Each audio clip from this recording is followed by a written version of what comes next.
why don't we look at this from, from the point of view of the employee? What are they looking for in leadership from the business owner in order for them to feel good about coming to work every day?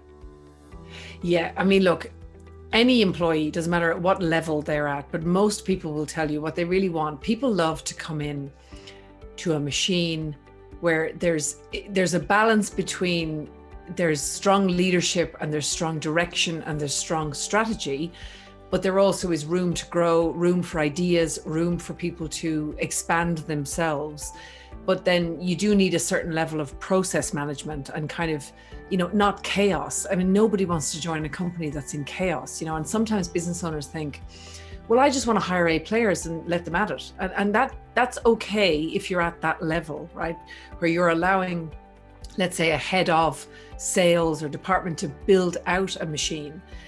But the problem is that most people, they want to work for something that is quite enjoyable and everyone knows what they're supposed to be doing. And there's no confusion as to who's doing what and how you do something.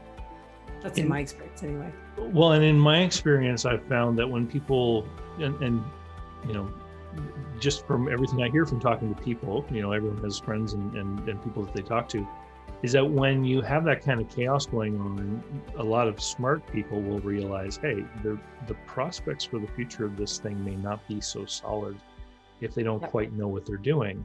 And so with that doubt constantly eating away at people, it means that they're more open to looking for other opportunities maybe.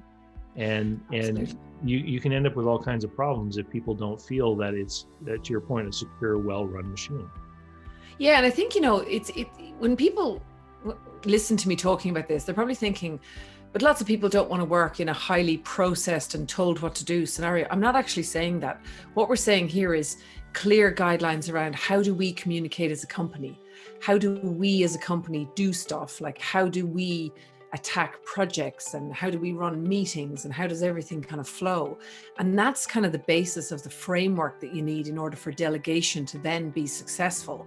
But many people just want to, I hear it all the time, I just want to hire A players and let them at it. I'm like, well, yeah, but there needs to be a cohesiveness and a leadership across an entire business, even if the business is only two people, like solopreneur and assistant. It doesn't matter. There has to be a cohesiveness of how we're doing stuff here.